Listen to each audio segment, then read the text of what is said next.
So what we'd like to do now is spend some time creating a low poly version of our pumpkin so that we can export it out to like Unity or Unreal or Maya. So go to Subtool, and here's our polysphere. So I'm going to rename this one Pumpkin High.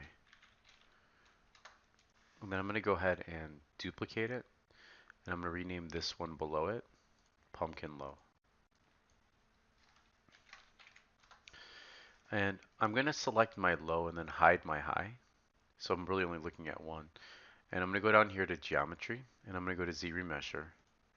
And notice that my pumpkin is pretty symmetrical, so I can get away with like leaving symmetry on. But say you wanted to, you had a pretty symmetrical pumpkin, but maybe your stem was leaning this way, right? So something like this, and maybe I don't know, you want it to be out like that. So it's not completely symmetrical, right? What happens is if you leave symmetry on as you Z remesh it, and that's by hitting X. So I'm going to make this 1, and I'm going to hit it. You'll notice that it'll actually Z remesh it as it'll make it symmetrical when it goes to Z remesh it. So something like this. So I'm going to undo that, and I'm going to go back a few till it is symmetrical. And the reason for that is because I want it to be the exact same shape as this guy here, my high. Okay, so there it is, low. And I'm going to go to geometry, Z remesh. And I'm going to hit X just to leave it off. It doesn't really matter at this point. It's just going to follow the shape of whatever it is. And I'll hit Z remesh. Now you might be wondering, well, why is it this dark gray color? And that's because it takes onto the color, the foreground color. And also it decompresses that poly paint button once you Z remesh it. The next thing we need to do is unwrap our pumpkin so that we can create a texture for it. So I'm going to go to Z plugin here, and I'm going to go down to UV master, and you can see I don't have any UVs for this. And I'm going to go ahead and hit unwrap.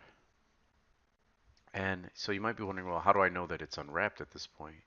So I'm going to go to Z plugin here again. I'm going to hit flatten. And this is what my unwrap looks like. So let's unflatten it. So Z plugin, unflatten. Now I want to point something out. That is absolutely the worst unwrap that you can have. Like if you showed that to your art director, they would be so upset. So you want to make sure that you unwrap it in a program like Maya. And I'll actually cover that maybe when we do the next model. We'll go ahead and unwrap that, okay? So let's go ahead and now that we have this, let's go ahead and hit Control S to save it. And I'm just going to save over the pumpkin that I have on my desktop. And then I want to export this out so that we can paint it in Substance Painter, or we can actually render out the normals. So I'm going to go to Z plugin here, and I'm going to open up the FBX export, and I'm fine with the default settings for now. And I'm going to hit export, and I'm going to leave it named Pumpkin Low, and I have a pumpkin file on my desktop. I'm going to hit save. And then if you just click on your high here, you can hide this so you don't have to see it. And go to Z plugin here and then hit export again. You'll see that it remembers that naming convention, and I'll hit save again. And so that's pretty much all you have to do. So what we'll do next is we'll go ahead and bring it into Substance Painter.